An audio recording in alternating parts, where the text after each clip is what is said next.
Salut à tous, ici Frédéric Morel. Bienvenue sur ma chaîne dédiée à la science et aux découvertes scientifiques. Si vous êtes passionné par l'exploration de notre univers et les avancées scientifiques, pensez à vous abonner. Aujourd'hui, on plonge dans un sujet fascinant qui repousse les limites de notre compréhension. Bonjour Allons-y. à tous. Dans cette vidéo, je vais vous parler du programme Artemis et des 3 raisons principales qui motivent le retour des Américains sur la Lune. Nous allons explorer les enjeux scientifiques, technologiques et géopolitiques qui sous-tendent cette ambitieuse mission. Restez avec moi pour découvrir comment ce retour sur notre satellite naturel pourrait façonner l'avenir de l'exploration spatiale et de l'humanité. C'est parti!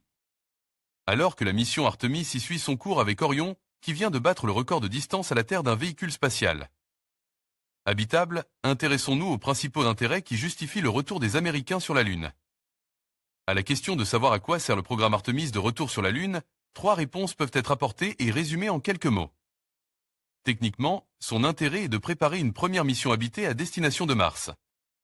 Scientifiquement, son intérêt est de s'installer au pôle sud de la Lune, une région qui s'apparente à un Graal pour de nombreux scientifiques. Mais la principale raison qui pousse les États-Unis à retourner sur la Lune est géopolitique. Les États-Unis ont besoin d'adversaires pour donner le meilleur d'eux-mêmes.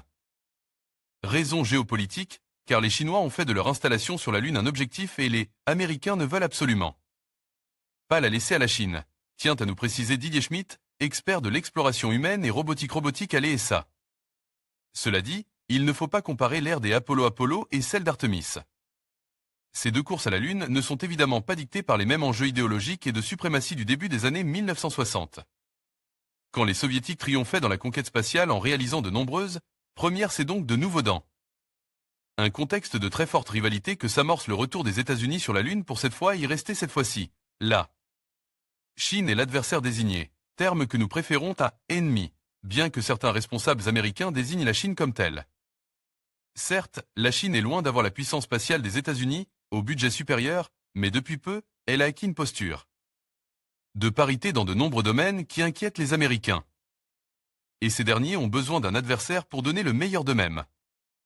Mais si les États-Unis ont besoin d'adversaires pour avancer, ils ont aussi besoin d'une destination spatiale. Alors que s'achevait l'ère de la Station spatiale internationale et que s'ouvre l'ère des missions lunaires, il n'est pas certain que la multiplication des projets d'utilisation et de colonisation de l'orbite basse terrestre aurait été suffisamment enthousiasmant pour le peuple américain et ses dirigeants pour justifier le budget important de la NASA, 26 milliards de dollars pour la seule année 2023.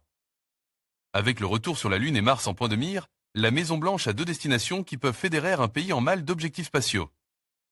Concept de base lunaire, installé en bordure de cratère, réalisé par le cabinet d'architectes Skidmore, Owing-Andan, Merrill pour le compte de l'ESA. SOM, le pôle sud de la Lune, concentre de nombreux intérêts. Raison technique, car la Lune offre un terrain d'essai réaliste pour tester les technologies, l'utilisation des ressources et les habitats nécessaires pour Mars ainsi que pour valider des technologies martiennes et des modes opératoires nécessaires sur Mars.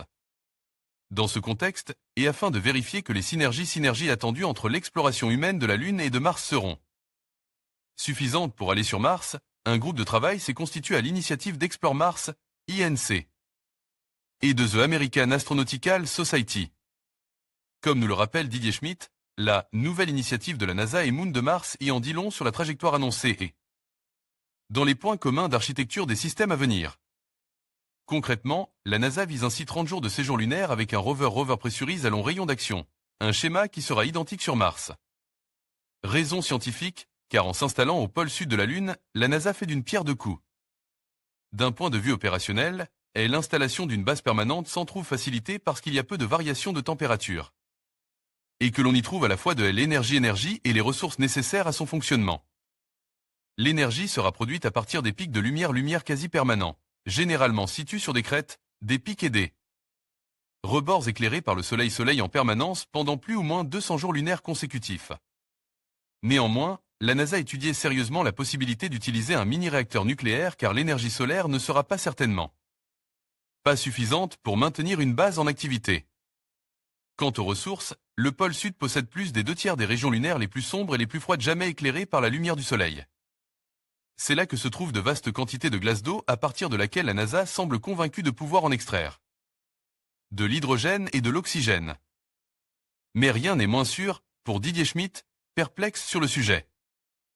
une pierre de Rosette pour mieux comprendre l'histoire de la Lune.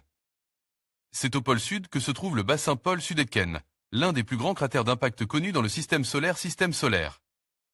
S'étendant sur plus de 2500 km et profond de 12 km, il contient de nombreux cratères, dont certains sont très connus comme Apollo, Schrödinger, Shackleton et von Karman, un cratère de la face cachée où s'épose le rover chinois Chang'e 4 en janvier 2019.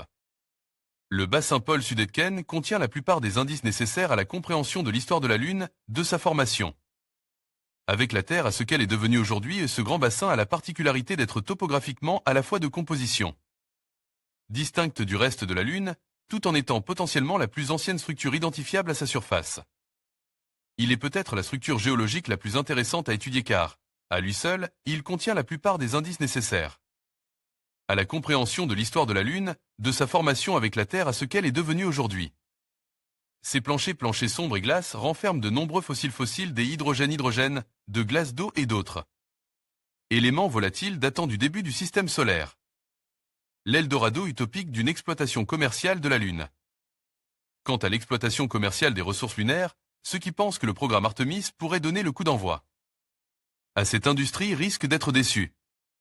C'est du moins l'avis de nombreux experts, dont Didier Schmidt qui s'interrogent sur la faisabilité technique et son réel intérêt. Plusieurs ressources, notamment l'hélium 3 et de nombreuses terres rares dont l'exploitation sur Terre occasionne des dégâts très importants sur l'environnement, ont été localisées et identifiées mais dans des quantités infimes par kilogramme. Ces faibles quantités interrogent donc sur un processus efficient d'extraction qui reste à trouver et l'intérêt d'investir massivement des fonds. Pour notre expert à l'ESA, ramener sur Terre des ressources depuis la Lune est une hérésie car non justifiable économiquement et surtout éthiquement, en tout cas pour des Européens. Les défis que pose l'eau au pôle sud sont légion, sachant qu'entre-temps, le coût des lancements depuis la Terre va drastiquement diminuer.